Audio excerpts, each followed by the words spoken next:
Doctor B R. Ambedkar ಅವರ ಹೆಸರು ಹೇಳಿ ಲೂಟಿ ಕೆಲಸ ನಡೀತಾ ಇದೆ. ಬೀದರ್ನಲ್ಲಿ ಏಕಪಕ್ಷ ನಿರ್ಧಾರವನ್ನ ಕೈಗೊಳ್ಳುತ್ತಿದ್ದಾರೆ. ಸಮಾಜದ ಹೆಸರಿನಲ್ಲಿ ಬಂದಂತ ಅನುದಾನ ದುರ್ಬಳಕೆ ಮಾಡಿಕೊಳ್ಳುತ್ತಿದ್ದಾರೆ ಎಂದು ಇದು ಬಿಎಸ್ಪಿ ಪಕ್ಷದ ಜಿಲ್ಲಾಧ್ಯಕ್ಷರಾದ ಕಪಿಲ್ ಗೋಡ್ಬಳೆ ಅವರು ಸುದ್ದಿಗೋಷ್ಠಿಯ ಮುಖಾಂತರ ಖಂಡನೆಯನ್ನ ವ್ಯಕ್ತಪಡಿಸಿದ್ರು. ಸಮಾಜ ಕಲ್ಯಾಣ ಇಲಾಖೆ ವತಿಯಿಂದ ನಡೆಯಬೇಕಾದಂತ ಅಂತಾರಾಷ್ಟ್ರೀಯ ಮಟ್ಟದ ಡಾಕ್ಟರ್ ಬಿ.ಆರ್. ಅಂಬೇಡ್ಕರ್ ಅವರ ವಿಚಾರ ಸಂಕಿರಣ ಸಮ್ಮೇಳನ ಕಾರ್ಯಕ್ರಮ ಇದು ಜಿಲ್ಲೆಗೆ ಸೀಮಿತವಾದಂತಹ ಕಾರ್ಯಕ್ರಮದಂತೆ ಜಿಲ್ಲೆಯ ಸಚಿವರು ಮತ್ತು ಜಿಲ್ಲಾಧಿಕಾರಿಗಳು ಏಕಪಕ್ಷ ನಿರ್ಧಾರ ಕೈಗೊಂಡು ಜನರಿಗೆ ಅಂಬೇಡ್ಕರ್ ಅನುಯಾಯಿಗಳಿಗೆ ಮರಳು ಮಾಡುವಂತಹ ಕೆಲಸ ಮಾಡುತ್ತಿದ್ದಾರೆ. ಸಮಾಜಕ್ಕೆ ಒಂದು ತಪ್ಪು ಸಂದೇಶವನ್ನ ನೀಡ್ತಾ ಇದ್ದಾರೆ.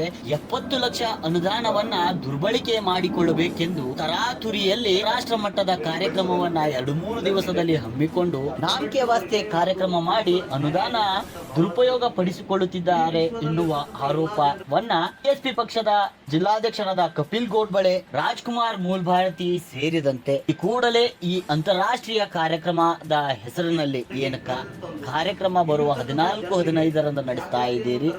ಈ ಕಾರ್ಯಕ್ರಮದಲ್ಲಿ ಸರಿಸುಮಾರು 2-3 ಲಕ್ಷ ಜನರು ಸೇರ್ಬೇಕು. ಇದು ಅಂತಾರಾಷ್ಟ್ರೀಯ ಮಟ್ಟದ ಕಾರ್ಯಕ್ರಮ.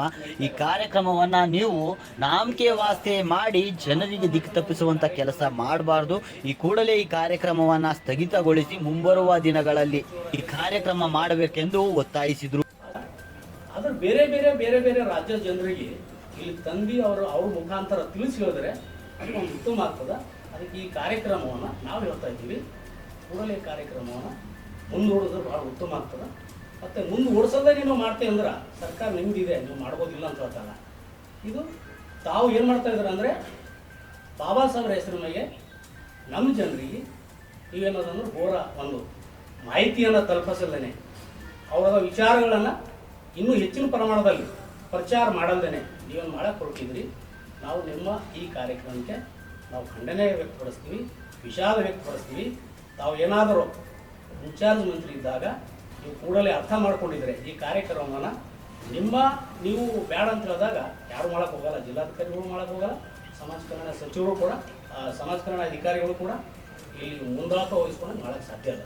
ಇದಕ್ಕೆಲ್ಲ ನೀವೇ ಮಾಡೋಕ್ಕೆ ನಿಮ್ಮದೇ ಕುಮ್ಮಕ್ಕಿದೆ. ಹಾಗಾಗಿ ಈ ಕಾರ್ಯಕ್ರಮವನ್ನು ತಾವು ಮುಂದೂಡೋದು ಒಳ್ಳೆಯದಾಗ್ತದ ಅಂತ ತಿಳಿಸಿ ಇವತ್ತಿನ ದಿನ ನಾನು ಒತ್ತಾಯ ಮಾಡ್ತಾ ಇದ್ದೇನೆ. ಸರ್, ನಾವು ಅವತ್ತಿನ ದಿನ ಬಹುಜನ ಸಮಾಜ ಪಾರ್ಟಿ ಜೊತೆ ಮತ್ತು ಇತರ ಮುಖಂಡರುಗಳು ಸೇರಿಸ್ಕೊಂಡು ಅವತ್ತಿನ ದಿನ ನಾವು ಯಾವ ಈ ವೇದಿಕೆ ಎಲ್ಲಿದೆ ಅಲ್ಲಿ ಹೋಗಿ ನಾವು ಏನಾದರೂ ಮಾಡೋಕ್ಕೆ ಹೋಗಿದ್ರೆ, ಈಗ ನಿಮ್ಮ ಮಾಧ್ಯಮದವರಿಗೆಲ್ಲ ಗೊತ್ತಿದೆ ನಮ್ಮ ಇಲ್ಲಿನ ಪರಿಸ್ಥಿತಿ ಬೀದರ್ದು ಏನಿದೆ ಅನ್ನೋದು. ನಾವು ಏನಾದರೂ ಮಾಡೋಕ್ಕೆ ಹೋಗಿದ್ರೆ ಬಂಧಿಸೋದು, ಅರೆಸ್ಟ್ ಮಾಡಿಸೋದು ಇದು ಸಹಜ ಇದೆ. ಆದರೂ ನಾವು ಅವತ್ತಿನ ದಿನ ಅವ್ರು ಮಾಡ್ಲಿಕ್ಕೆ ರೆಡಿ ಆದರೂ ಅಂದರೂ ಕೂಡ ನಾವು ಅದು ಪ್ರತಿಭಟಿಸಬೇಕಾಗ್ಯದ. ನಾವು ಪ್ರತಿಭಟಿಸ್ತೀವಿ. ಅದು ನಿಮಗೆ ಪ್ರತಿಭಟಿಸ್ತಾ ಎಲ್ಲಿ ಮಾಡ್ತಾ ಇದ್ದೀವಿ ಅನ್ನೋದು ಕೂಡ ನಿಮ್ಗೆ ಗಮನಕ್ಕೆ ನಾವು ಮಾಡೋಕ್ಕೆ ರೆಡಿ ಇದ್ದೀವಿ. ಅವತ್ತಿನ ದಿನ ನಾವು ಮಾಡೋಕ್ಕೆ ಸದಾ ಸಿದ್ಧಿದ್ದೀವಿ ಅಂತ ಹೇಳೋಕ್ಕೆ ಈಗ ಈ ತರಾತುರಿ ಕಾರ್ಯಕ್ರಮ ಸರ್ಕಾರ ಅಂತೂ ದೂರು ಕೊಟ್ಟಿದೆ. ಅಂದರೆ ಅಕ್ಟೋಬರ್ ಸೆಪ್ಟೆಂಬರ್ದಲ್ಲೇ ಒಂದು ಕಾರ್ಯಕ್ರಮದ ಹಿಂದಿನ ವರ್ಷದಲ್ಲೇ ಕಾರ್ಯಕ್ರಮನ ನಡಿಬೇಕಾಗಿತ್ತು. ಅದು 26ನೇ ವರ್ಷದಲ್ಲಿ ಯಾಕೆ ಇದು ಕಾರ್ಯಕ್ರಮ ಮಾಡ್ತಾ ಇದ್ದಾರೆ ಅಂದ್ರೆ ಇದು ಈ ಮಂತ್ ಅಂದರೆ ಈ ಹೊಸ ಬಜೆಟ್ ಒಳಗಡೆ ಇದು ಎಂಡಿಂಗ್ ಆಗಬೇಕಿದು ದುಡ್ಡು. ಮಾರ್ಚ್ ಎಂಡಿಂಗ್ ಇದು ದುಡ್ಡು ಖರ್ಚಾಗಬೇಕನ್ನೋ ದೃಷ್ಟಿಯಿಂದ ಖರ್ಚಾಗಬೇಕಂದ್ರೆ ಅದು ಒಂದು 70 ಲಕ್ಷ ಆಲ್ರೆಡಿ ಸರ್ಕಾರ ದುಡ್ಡು.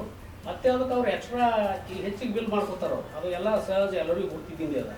ಆದರೆ ಸರ್ಕಾರದೇನು ಬಂದಿದ್ದು ಏನು ಆಲ್ರೆಡಿ ಜಮಾ ಆಗಿದೆ. ಅದು ದುಡ್ಡು ಏನದ ಅಂತಂದರೆ ಇವರು ಏನೇನೋ ಮಾಡೋ ಸಲುವಾಗಿ ಏನದಂದ್ರೆ ಆ ಥರ ಅಷ್ಟು ಸ್ಪೀಡ್ವಾಗಿ ಕಾರ್ಯಕ್ರಮ ಮಾಡ್ತಾಯಿದ್ದಾರೆ. ಅದಕ್ಕೆ ಇವತ್ತಿನ ತನಕ 14 ಅಂದ್ರೆ ನೋಡ್ರಿ, ಇವತ್ತು 11 ಇದೆ. ಎಲ್ಲೂ ಇನ್ನು ಕಟೌಟ್ಸ್ ಇಲ್ಲ. ಅದು ಯಾರು ಸಮಾಜ ಕಲ್ಯಾಣ ಜಿಲ್ಲಾಧಿಕಾರಿಗಳು ಅವ್ರು ಆಲ್ರೆಡಿ ಬೆಂಗಳೂರಲ್ಲಿ ಹೋಗಿ ಕುಡ್ಕೊಂಡಿದ್ದಾರೆ. ಗೆಸ್ಟ್ಗಳು ಅಂದರೆ ಅವ್ರಿಗೆ ಕಾಡ್ಕೊಳ್ಳೋಕೆ ಹೋಗಿದ್ದಾರೆ ಅಷ್ಟೇ. ಆದರೆ ಅದು ಕಾರ್ಡ್ಗಳು ಮಂತ್ರಿಗಳಿಗೆ, ಸರ್ಕಾರದ ಮಂತ್ರಿಗಳಿಗೆ ಅವರು ಖುಷಿ ಪಡಿಸ್ಲಿಕ್ಕೆ ಹೋಗಿದ್ದಾರೆ. ಅದಕ್ಕೆ ನಮ್ಮ ಮಂತ್ರಿಗಳು ಕೂಡ ಅರ್ಥ ಮಾಡ್ಕೊಳ್ಬೇಕು. ಇಂಥ ಅಧಿಕಾರಿಗಳು ಇಷ್ಟು ಬೇಗ ಹಿಂಗೆ ಯಾಕೆ ಮಾಡ್ತಾ ಇದ್ದಾರೆ ಅಂತ ತಿಳ್ಕೊಂಡು ಸ್ವತಃ ನಮ್ಮ ಏನು ಮಾದೇವಪ್ಪರು ಇದ್ದಾರೆ ಸಮಾಜ ಕಲ್ಯಾಣ ಸಚಿವರು ಈ ಇಲ್ಲಿನ ವಿಷಯ ಯಾಕೆ ಈಗಾಗಲೇ ನಾವು ತಿಳ್ಕೊಂಡಿವಿ. ನಮ್ಮ ಹಿಂದೆ ಅಂದರೆ ಹಿಂದಿನ ದಿನ ನಮ್ಮ ಮಂತ್ರಿಗಳು ಕೂಡ ಏನದ ಅಂದರೆ ಒಂದು ಪತ್ರಿಕಾಗೋಷ್ಠಿ ನಡೆಸಿ ಒಂದು ಮಾಹಿತಿಯನ್ನು ಕೊಟ್ಟಿದ್ದಾರೆ ಆಲ್ರೆಡಿ. ಅಷ್ಟೆಲ್ಲ ಕೊಟ್ಟ ನಂತರನು ಅದು ಮಂತ್ರಿ ಯಾರು ನಮ್ಮ ಮಂತ್ರಿಯವರು ಮಾಡಿದಾರೆ ಅಂದ್ರೆ ಅದು ಮೆಸೇಜನ್ನು ಆಲ್ರೆಡಿ ಸರ್ಕಾರಕ್ಕೆ ಹೋಗ್ತದೆ. ಅದು ಮಾಧ್ಯಮರಿಗೂ ಹೋಗ್ಬೋದು, ಸಿದ್ದರಾಮಯ್ಯವರಿಗೂ ಹೋಗ್ಬೋದು, ಎಲ್ಲರಿಗೂ ಹೋಗಿರ್ತದೆ. ನಮ್ಮ ಇನ್ಚಾರ್ಜ್ ಮಂತ್ರಿಗಳಂತೂ ಭಾಳಷ್ಟು ಹೇಳೋ ಜನ ಭಾಳಷ್ಟು ಇದೆ, ಅವ್ರಿಗೇನು ಮಾತೇ ಇಲ್ಲ. ಹಾಗಾಗಿ ನಾವು ಹೇಳ್ತಾ ಇದ್ದೀವಿ, ನೀವು ತಿಳ್ಕೊಂಡೇ ಬರ್ತಾ ಇದ್ದೀರ ಅಂದ್ರೆ ಅದು ನಾವು ಭಾಳ ವಿಷಾದನೆ ವ್ಯಕ್ತಪಡಿಸ್ಲಿಕ್ಕೆ ನಾವು ರೆಡಿ ಇದ್ದೀವಿ. 2-3 ದಿವಸಗಳ ಕಾಲ ಒಂದು ದೊಡ್ಡ ಮಟ್ಟದ ಒಂದು ಸ್ಟೇಡಿಯಮಲ್ಲಿ ಈ ಕಾರ್ಯಕ್ರಮ ಜರುಗಿದ್ರೆ ಒಳ್ಳೆಯದಾಗಿತ್ತು. ಆದರೆ ಇವರು ಜಿಲ್ಲಾಡಳಿತ ಹಾಗೂ ಜಿಲ್ಲಾ ಉಸ್ತುವಾರಿ ಇವ್ರ ಕುಮ್ಮಕ್ಕಿಂದ ಏನಾಗ್ತಾ ಇದೆ ಅಂತಂದರೆ ಈ ಕಾರ್ಯಕ್ರಮದ ದಿಶೆಯನ್ನೇ ಬದಲಾಯಿಸಿಬಿಟ್ಟಿದ್ದಾರೆ. ಯಾಕಂದರೆ ಅವರಿಗೆ ಪ್ರಚಾರಕ್ಕಾಗಿ ಮಾಡಬೇಕಾಗಿದೆ ಅಷ್ಟೇ. ದಿನ ಡಾಕ್ಟರ್ ಬಾಬಾ ಸಾಹೇಬ್ ವಿಶ್ವವಿಜ್ಞಾನಿ ಡಾಕ್ಟರ್ ಬಾಬಾ ಸಾಹೇಬ್ ಅಂಬೇಡ್ಕರ್ ಅವರ ಚಿಂತನೆಗಳು, ಸಮಕಾಲೀನ ಎಲ್ಲ ಸಮಗ್ರ ವಿಚಾರಗಳು ಏನದಂತಂದರೆ ಅವರು ಅಂತಾರಾಷ್ಟ್ರೀಯ ಮಟ್ಟದಲ್ಲಿ ಏನದಂತಂದರೆ ಇದನ್ನು ಕಾರ್ಯಕ್ರಮ ಸಕ್ಸಸ್ ಮಾಡಬೇಕನ್ನೋ ಒಂದು ಅವ್ರ ಹತ್ರ ಅದು ಇಲ್ಲ. ಹೀಗಾಗಿ ನಾವು ಬಹುಜನ ಸಮಾಜ ಪಕ್ಷದಿಂದ ಇದನ್ನು ಖಂಡಿಸ್ತೀವಿ. ಬೀದರ್ ಜಿಲ್ಲೆಯಲ್ಲಿ ಈ ಥರ ಏನಿದು ಕಾರ್ಯಕ್ರಮ ಏನು ದಿಕ್ಕು ದೆಸೆಯನ್ನು ಬದಲಾಯಿಸಿ ಈ ಥರ ಹಣ ದುರ್ಬಳಕೆ ಮಾಡುವಂಥ ನಿಟ್ಟಿನಲ್ಲಿ ಏನು ಮಾಡ್ತಾ ಇದ್ದಾರೆ, ಇದನ್ನು ನಾವು ಖಂಡಿಸ್ತೀವಿ. ಈಗಾಗಲೇ ನಮ್ಮ ಪಕ್ಷದ ಹಿರಿಯ ಮುಖಂಡರು ಹೇಳಿದ್ದಾರೆ. ಹೀಗಿರುವಾಗ ಜಿಲ್ಲಾಡಳಿತ ಹಾಗೂ ಜಿಲ್ಲಾ ಉಸ್ತುವಾರಿ ಮತ್ತು ಸಮಾಜ ಕಲ್ಯಾಣ ನಿರ್ದೇಶಕರು ಇವರೆಲ್ಲರಿಗೂ ಸೇರಿ ಈ ಕಾರ್ಯಕ್ರಮ ಸರಿಯಾಗಿ ಮಾಡ್ತಾ ಇಲ್ಲ. ಹೀಗಾಗಿ ಈ ಸಿದ್ದರಾಮಯ್ಯ ನೇತೃತ್ವದ ಏನು ಕಾಂಗ್ರೆಸ್ ಸರ್ಕಾರ ಇದೆ, ಅವರು ಬಾಯಿ ಎತ್ತಿದ್ರೆ ನಾವು ಸಮಾನತಾವಾದಿಗಳು, ಡಾಕ್ಟರ್ BR ಅಂಬೇಡ್ಕರ್ ಅವರು ಹಾಗೂ ಎಲ್ಲ ಬಸವಣ್ಣರ ವಿಚಾರ ಮೇಲೆ ನಾವು ಏನಾದರೂ ಸರ್ಕಾರ ನಡೆಸ್ತೀವಿ ಅಂತ ಹೇಳ್ತಾರೆ.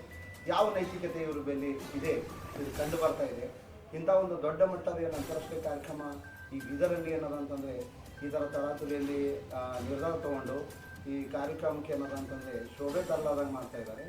ಇದು ಸಾಮಾಜಿಕವಾಗಿ ಎಲ್ಲರಿಗೂ ಹಾಗೂ ನಮ್ಮ ಸಮಾಜದ ಬುದ್ಧಿಜೀವಿಗಳಿಗೆ ಏನದಂತಂದರೆ ನೋವನ್ನು ಉಂಟು ಮಾಡಿದೆ. ಹೀಗಾಗಿ ಇದನ್ನು ಇವರು ಇಲ್ಲಿಗೆ ಕೈಬಿಟ್ಟು ಇದನ್ನು 3 ತಿಂಗಳ ಮುಂದೆ ಕಾಲಾವಕಾಶ ತೊಗೊಂಡು ಒಳ್ಳೆಯ ರೀತಿಯಿಂದ ಕಾರ್ಯಕ್ರಮ ಮಾಡಬೇಕಂತೇಳಿ ನಾವು ಆಗ್ರಹ ಮಾಡ್ತೀವಿ ಬಹುಜನ ಸಮಾಜ ಪಕ್ಷದಿಂದ. ಈಗಾಗಲೇ ಬೀದರ್ ಜಿಲ್ಲೆಯಲ್ಲಿ ಇದು ಸಂವಿಧಾನಬದ್ಧವಾಗಿ ಏನದಂತಂದರೆ ಯಾವುದೇ ಒಂದು ಸಿಸ್ಟಮಲ್ಲಿ ನಡೀತಾ ಇಲ್ಲ. ಪ್ರಜಾಪ್ರಭುತ್ವ ಏನದಂದ್ರೆ ಕೊಗ್ಗಲೆ ಮಾಡ್ತಾ ಇದ್ದಾರೆ. ಭಾಳಷ್ಟು ದೌರ್ಜನ್ಯ ದಬ್ಬಳಕೆ ಕೂಡ SC/ST ದೌರ್ಜನ್ಯಗಳು ಆಗಿದ್ದಾವೆ. ಆ ವಿಷಯದಲ್ಲೂ ಕೂಡ ಸರ್ಕಾರ ಲೆವೆಲಲ್ಲಿ ನಾವು ಧ್ವನಿ ಎತ್ತಿದ್ರೆ, ಆಮೇಲೆ ಹೋರಾಟ ಕೈಗೊಂಡ್ರೆ ಏನದಂತಂದರೆ ಹೋರಾಟಗಾರರಿಗೆ ನಾವು ತೊಂದರೆ ಕೊಡೋಂಥ ವಿನಾಕಾರಣ ಇಲ್ಲಿನ ಇಲಾಖೆ ಕೂಡ ಮಾಡ್ತಾ ಇದೆ. ಹೀಗಾಗಿ ನಾವು ಬಹುಜನ ಸಮಾಜ ಪಕ್ಷದಿಂದ ಇದನ್ನು ಖಂಡಿಸ್ತೀವಿ. ಹೀಗಾಗಿ ಸರ್ಕಾರ ಮತ್ತು ಜಿಲ್ಲಾಡಳಿತ ಇದು ಏನದಂದರೆ ಇಲ್ಲಿಗೆ ಕೈಬಿಟ್ಟು ಇದನ್ನು ಒಳ್ಳೆಯ ರೀತಿಯಿಂದ ಮುಂದೆ ತಗೊಂಡು ಹೋಗಿ ಇದನ್ನು ಸಕ್ಸಸ್ ಮಾಡಬೇಕು. ಮತ್ತು ಬೀದರ್ ಜಿಲ್ಲೆಯಲ್ಲಿ ವಿಶೇಷವಾಗಿ ಏನಾಗಿದೆ ಅಂತಂದರೆ ಎಲ್ಲ ದಲಿತ ಸಮುದಾಯಗಳ ಮೇಲಾಗಲಿ, SC/STಗಳ ಮೇಲಾಗಲಿ ಭೂಮಿಗಳು ಏನದ ಅಂತಂದರೆ ಭಾಳಷ್ಟು ಮಾಫಿಯಾಗಳಾಗಿ ಭಾಳಷ್ಟು ಪ್ರಕರಣಗಳಾಗ್ತಾ ಇದ್ದಾವೆ. ಅದನ್ನು ಕೂಡ ಸರ್ಕಾರ ಇದು ಜಿಲ್ಲಾಡಳಿತ ಏನದಂತಂದರೆ ಅದು ಯಾವುದೇ ರೀತಿಯಿಂದ ಅದ್ರ ಮೇಲೆ ಇದು ಮಾಡ್ತಾ ಇಲ್ಲ. ಭಾಳಷ್ಟು ಅಕ್ರಮವಾಗಿ ಏನದ ಅಂತಂದರೆ ಭೂಮಿ ಏನದಂತಂದರೆ ಅವ್ಯವಹಾರದಲ್ಲಿ ತೊಡಗಿದೆ. ತಹಶೀಲ್ ಆಫೀಸಲ್ಲಿ ಏನದಂತಂದರೆ ಮಾಫಿಗಳು ಭಾಳಷ್ಟು ಏನದಂತಂದರೆ ಕಂಡು ಬರ್ತಾ ಇದೆ. ನಿಮಗೆಲ್ಲ ಗೊತ್ತಿರೋ ವಿಷಯನೇ ಇದೆ. ಇಲ್ಲಿಂದ ಜಿಲ್ಲಾಡಳಿತ ಹಾಗೂ ಜಿಲ್ಲಾ ಉಸ್ತುವಾರಿ ಸಂಪೂರ್ಣ ಏನದಂತಂದರೆ ವಿಫಲ ಆಗಿದ್ದಾರೆ. ಇದು ಪ್ರಜಾಪ್ರಭುತ್ವದ ಏನದಂತಂದರೆ ಕೊಗ್ಗೊಲೆ ಮಾಡೋ ನಿಟ್ಟಿನಲ್ಲಿ ಇವರು ನಡೆಸ್ತಾ ಇದ್ದಾರೆ ಅಂತ ಹೇಳಿಕ್ಕೆ ನಾವು ಬಹುಜನ ಸಮಾಜ ಪಕ್ಷ ಆಗ್ರಹ ಮಾಡ್ತದೆ. ಈ ಮೂಲಕ ನಾವು ಸರ್ಕಾರಕ್ಕೆ ಏನದೊಂದು ಒತ್ತಾಯ ಮಾಡ್ತೀವಿ. ಇದು ಇಲ್ಲಿಗೆ ಕೈ ಬಿಟ್ಟು ಒಂದು ಒಳ್ಳೆ ರೀತಿಯಿಂದ ಕಾರ್ಯಕ್ರಮ ಯಶಸ್ಸು ಮಾಡಬೇಕಂತೇಳಿ ನಾವು ಆಗ್ರಹ ಮಾಡ್ತೀವಿ. ಇನ್ನು ಮುಂದೆ ನಮ್ಮ ಪಕ್ಷದ ರಾಜ್ಯ ಕಾರ್ಯದರ್ಶಿಗಳು ಮಾಡ್ತಾರೆ. ನೀವಿನ್ನೂ ನಮ್ಮ ಚಾನೆಲ್ನ ಸಬ್ಸ್ಕ್ರೈಬ್ ಮಾಡ್ಕೊಂಡಿಲ್ಲ ಅಂದರೆ ಕೂಡಲೇ ಸಬ್ಸ್ಕ್ರೈಬ್ ಮಾಡಿ, ಲೈಕ್ ಮಾಡಿ, ಬೆಲ್ ಬಟನ್ ಒತ್ತಿ.